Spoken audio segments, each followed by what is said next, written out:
Good morning student. Chemistry classes में आपका स्वागत है। आज हम लोग पढ़ेंगे लेक्चर 11 में सीमेंटेशन और diffusion process.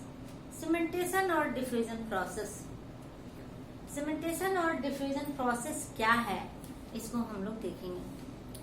Diffusion process, diffusion से पता चल रहा है कि ड्राई प्रोसेस है। डिफ्यूजन से पता चल रहा है ड्राई प्रोसेस है। सीमेंटेशन और डिफ्यूजन कोटिंग क्या है हम लोग पहले देखेंगे। सीमेंटेशन और डिफ्यूजन कोटिंग क्या है ये। मेटलिक कोटिंग हम लोग पढ़ रहे हैं। मेटलिक कोटिंग हम लोग क्यों करते हैं कि मेटल को कोरोजन से प्रोटेक्ट करने के लिए। और इस मेटलिक कोटिंग का हम लोग एक प्रोसेस पढ़ेंगे, सीमेंटेशन और डिफ्यूजन कोटिंग। तो सीमेंटेशन और डिफ्यूजन कोटिंग हमको कैसे प्राप्त होता है। बेस मेटल और कोट मेटल, जैसा कि आप जानते हैं, बेस मेटल जिसको हमको कोरोजन से प्रोटेक्ट करना है, बचाना है, और कोट मेटल क्या है, जिस मेटल का हम कोटिंग करते हैं। जिस मेटल का बेस मेटल पर हम कोटिंग करते हैं, that is the coat metal which protects the metal from corrosion. तो सीमेंटेशन और diffusion coating is obtain, cementation और diffusion coating is obtain by hitting the base metal in a revolving drum which contain dry powder of coat metal, फिर से आप ध्यान देंगे और जानेंगे कि सीमेंटेशन और डिफ्यूजन कोटिंग क्या है, कैसे हम लोगों को मिलता है। सीमेंटेशन और diffusion coating is obtain by hitting the base metal in a revolving drum which contain dry powder of coat metal। एक रिवॉल्विंग ड्रम में जिसमें कोट मेटल का ड्राई पाउडर रखा रहता है, कोट मेटल का ड्राई पाउडर रखा रहता है, उसमें हम लोग बेस मेटल को हिट करते हैं। और ये कैसे संभव हो पाता है हम लोग इसको देखेंगे इस फिगर से। ये कैसे संभव हो पाता है हम लोग देखेंगे इसे। रिवॉल्विंग ड्रम जो रोटेट करता है, तो रोटेट करने का मतलब है कि ये मोटर पे फिट रहता है। मोटर पे फिट रहता है, जिस मोटर के चलने से क्या होता है, ये रोटेट करता है। और इस ड्रम के अंदर this cylindrical drum is provided electrical heating circuit and electrical heating arrangement. इस इलेक्ट्रिकल हीटिंग सर्किट से क्या होता है, ये हीट होता है। एक पार्टिकुलर टेम्परेचर तक ये हीट होता है। हम लोगों को जितनी आवश्यकता होती है उतने टेम्परेचर तक इसको हीट करते हैं, और हीट होने के पश्चात ही ये कोट मेटल जो बिल्कुल पाउडर के फॉर्म में है, ड्राई है, ये बेस मेटल पर चिपक जाता है, बेस मेटल पर डिफ्यूज कर जाता है। और ये सीमेंटेशन और डिफ्यूजन कोटिंग हम लोग किस तरह के आर्टिकल के लिए करते हैं। ये सीमेंटेशन और डिफ्यूजन जो है कोटिंग, ये हम लोग आयरन आर्टिकल्स के लिए करते हैं। कैसा आयरन आर्टिकल्स, आयरन और स्टील आर्टिकल्स भी हो सकता है, लेकिन ये कैसा आयरन और स्टील आर्टिकल्स है, uneven shape, indefinite shape, irregular shape, जिसका कोई शेप डिफिनेट नहीं है। The article which has not definite shape, which has irregular shape।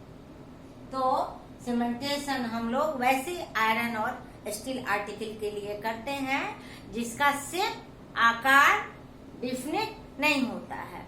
कोई छोटा है, कोई गोल है, कोई नुकीला है ना। कोई पॉइंटेड है, तो इस तरह के इरेगुलर शेप स्टील और आयरन आर्टिकल के लिए हम लोग सीमेंटेशन और डिफ्यूजन करते हैं। तो सीमेंटेशन और डिफ्यूजन प्रोसेस में हम लोग पढ़ेंगे सेरेडाइजिंग। सेरेडाइजिंग हम लोग पढ़ेंगे। सेरेडाइजिंग क्या है, सेरेडाइजिंग प्रोसेस क्या है, पहले हम लोग जानेंगे। सेरेडाइजिंग इज द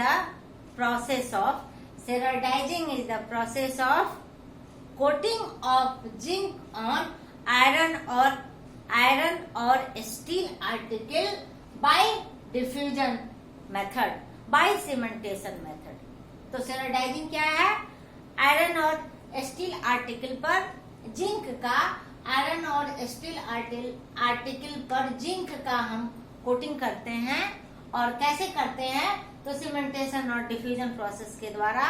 तो इस प्रक्रिया को हम लोग सेरेडाइजिंग कहते हैं।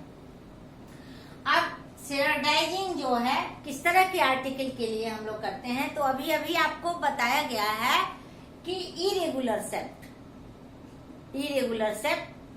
अनइवन शेप, जैसे नेल्स, बोल्ट्स, स्क्रू एक्सेट्रा। ये फिगर को आप देखेंगे और हम लोग समझेंगे कि सेरेडाइजिंग हम लोग कैसे करते हैं। यहाँ पर आप देखेंगे कि स्टैंड दिखाया गया है और स्टैंड से सिलिंड्रिकल ड्रम दिखाया गया है। This is cylindrical drum which contain powder of coat metal, and here zinc oxide powder is used. Zinc oxide powder is used for सेरेडाइजिंग। इस सिलिंड्रिकल ड्रम में क्या रखा गया है, जिंक और जिंक पाउडर। सिलिंड्रिकल ड्रम को मोटर पे fit किया गया है and it provides electrical heating arrangement. This cylindrical drum provides electrical heating arrangement. आप देख सकते हैं ये क्वाइल नुमा जो रेड कलर से दिखाया गया है, ये क्वाइल दिख रहा है। इसको टेम्परेचर जैसे ही मिलता है ये हीट हो जाता है। टेम्परेचर मिलेगा, हीट हो जाएगा और हीट होने के बाद, इसके हीट होने के बाद ही सीमेंटेशन और डिफ्यूजन प्रोसेस जो है ये संभव हो पाता है। यहाँ पर आप देखेंगे इस कॉइल में, इस हीटिंग सर्किट में क्या रखा गया है, ये ग्रीन कलर से जो दिखाया गया है, this is the irregular uneven iron articles which are in different shapes, and these are nails, bolts, screw, etc. इस कॉइल में इस बेस मेटल को फिक्स किया गया है और इस ड्रम में, इस सिलिंड्रिकल ड्रम में जो स्टील ड्रम दिखाया गया है, इसमें क्या है, ड्राई पाउडर है जिंक और जिंक ऑक्साइड का। अब हम लोग क्या करते हैं, जैसे ऑन करते हैं, ऑन करेंगे तो मोटर ऑन होगा तो ये ड्रम क्या करेगा, रोटेट करेगा। ये ड्रम रोटेट करेगा और इसके रोटेशन के साथ ही it rotates very slowly for 2 to 3 hours. 2 से 3 घंटा हम लोग इसको रोटेट करते हैं काफी धीमी गति से। और रोटेशन के बाद जैसे हम लोग इसको हिट करते हैं, इसका टेम्परेचर जो है 350 to 400 डिग्री सेल्सियस तक पहुंच जाता है। और जैसे 350 to 400 सेल्सियस टेम्परेचर होता है, तो इतने टेम्परेचर पर ये जिंक और जिंक ऑक्साइड का जो पाउडर है इस बेस मेटल पर चिपकने लगता है, डिफ्यूज करने लगता है। यहाँ पर जिंक और जिंक ऑक्साइड का ये जो पाउडर है ये यहाँ पर डिफ्यूज होने लगेगा। ये आपको जो दिख रहा है ये ग्रीन कलर से जो बेस मेटल था, ग्रीन कलर से जो बेस मेटल है, अब ये ब्लैक इसके ऊपर में आ गया, ब्लैक इसके ऊपर में आ गया है। तो ये ब्लैक लेयर जो दिखा रहा है, ये क्या है? ये ब्लैक लेयर, ये जिंक मेटल इस आयरन के साथ मिलकर एलॉय बनाता है। Fe जिंक एलॉय का फॉर्मेशन करता है। यहाँ पर आप देखेंगे आयरन जिंक एलॉय का फॉर्मेशन इस पर होता है। आयरन जिंक एलॉय का फॉर्मेशन होते ही अब ये कोरोजन से प्रोटेक्ट हो गया। पहले जो ये बेस मेटल जो सिर्फ आयरन का था, जिस पर कोरोजन होने की संभावना थी, अब जैसे ही इस पर आयरन और जिंक का एलॉय का फॉर्मेशन हो गया है, अब इस पर कोई इन्वायरमेंटल रिएक्शन नहीं हो सकता है। अब इन्वायरमेंट में प्रेजेंट कोई भी गैसेज इसके साथ रिएक्शन नहीं कर सकता है। तो जिंक का कोटिंग करने से ये आयरन सेफ हो गया, जिंक का कोटिंग करने से ये आयरन सेफ हो गया और अब ये कोरोजन से बिल्कुल सेफ है। और इसी प्रोसेस को हम लोग सेरोडाइजिंग कहते हैं। तो सेरोडाइजिंग को हम लोग कैसे डिफाइन कर सकते हैं? Sherardizing is the process of coating of zinc metal on iron और स्टील बाय सीमेंटेशन और डिफ्यूजन। ये सेरोडाइजिंग प्रोसेस को यहाँ पर आप देखेंगे, जो बेस मेटल को यहाँ से हटाया गया है, यहाँ से बेस मेटल को दिखाया गया है आपको फोकस करके। तो बेस मेटल जो ग्रीन कलर से दिख रहा है, यहाँ पर चारों तरफ ब्लैक आपको लेयर आ गया है, ब्लैक लेयर यहाँ पर आ गया है। और दिस इज द, ये ब्लैक लेयर इंडिकेट करता है आयरन जिंक एलॉय का। और यहाँ पर एक चीज समझने की बात है कि ये thickness of coating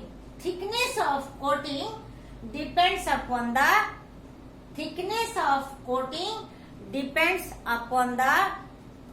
treatment time and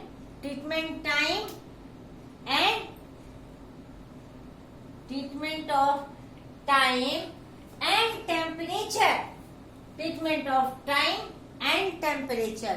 that means ये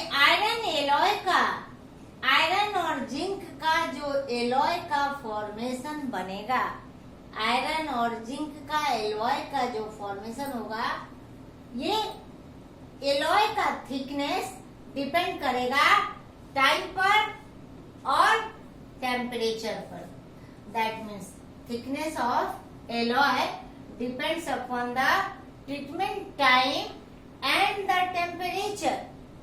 ये चेंज होने से, टाइम और टेम्परेचर वैरी करने से इस एलॉय का थिकनेस वैरी करेगा। तो यहाँ पर हम लोग देख रहे हैं सीमेंटेशन और डिफ्यूजन का पार्टिकुलर सेरोडाइजिंग। अब इसको लिखने के लिए आप क्या करेंगे? इसका इम्पोर्टेंट पॉइंट क्या हो सकता है? सबसे पहले आप लिखेंगे सीमेंटेशन और diffusion coating is obtain by heating the base metal in A revolving drum which contain powder of coat metal. Second point, ceradizing is done for irregular shaped articles. Ceradizing is done for irregular shaped articles. ये irregular shape के article के coating के लिए हम लोग इसका use करते हैं। नेक्स्ट पॉइंट, कैसे हम लोग करेंगे? First cleaned and then taken in a drum which contain zinc and zinc oxide powder. Base metal को कोटिंग करने के लिए हम लोग क्या करते हैं? बेस मेटल को हम लोग क्लीन करते हैं। First it is clean and then it is taken in a revolving drum which contain powder of coat metal. Next point, drum is slowly rotated for 2 to 3 hours at 350 350 to 400 degree Celsius temperature. इस cylindrical drum को हम लोग इस motor से इसको कितने our तक rotate करते हैं? 2 से 3 घंटा। 2 से 3 घंटा हम लोग इसको रोटेट करते हैं और टेम्परेचर क्या मेंटेन करते हैं? 350 टू 400 डिग्री सेल्सियस टेम्परेचर। इतना देर तक 2 से 3 घंटा तक रोटेट करने और 350 टू 400 डिग्री सेल्सियस टेम्परेचर तक क्या होता है? Zinc diffuses slowly. ये जिंक जो है, ये पाउडर जिंक इस बेस मेटल पर डिफ्यूज होने लगता है। डिफ्यूज होने लगता है काफी धीरे धीरे। जिंक डिफ्यूजेस स्लोली और डिफ्यूज होकर क्या फॉर्म करता है? Iron zinc alloy. Iron zinc alloy. और जैसे ही एलॉय का फॉर्मेशन हो जाता है तो सीमेंटेशन प्रोसेस कंप्लीट हो जाता है। तो यहाँ पर हम लोगों ने देखा सेराडाइजिंग। ये एग्जामिनेशन में कई बार एग्जामिनेशन के लिए इम्पोर्टेंट है।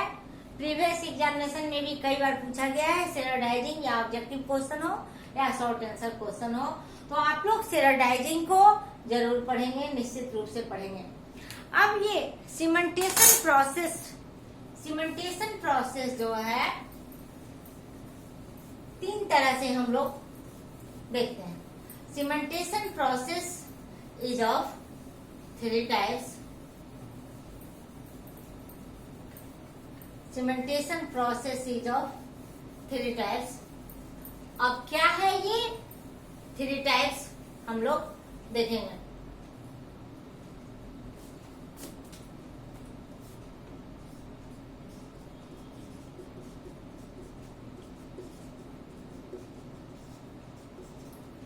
सीमेंटेशन प्रोसेस जो है ये 3 टाइप्स। फर्स्ट क्या है? फर्स्ट है सेराडाइजिंग।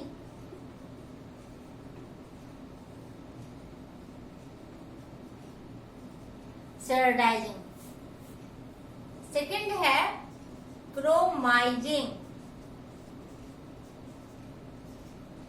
एंड थर्ड वन इज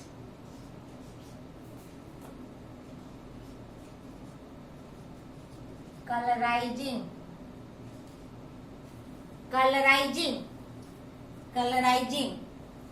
अब यहाँ हम लोग देखेंगे क्या है इसमें। यहाँ क्या है और यहाँ क्या है। यहाँ पर कोट मेटल जिंक रहेगा। कोट मेटल जिंक रहेगा। इसके केस में कोट मेटल क्रोमियम रहेगा और इसके केस में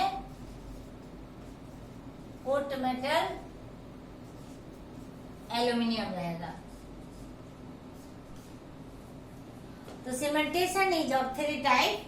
first sherardizing, second chromizing and third कलराइजिंग।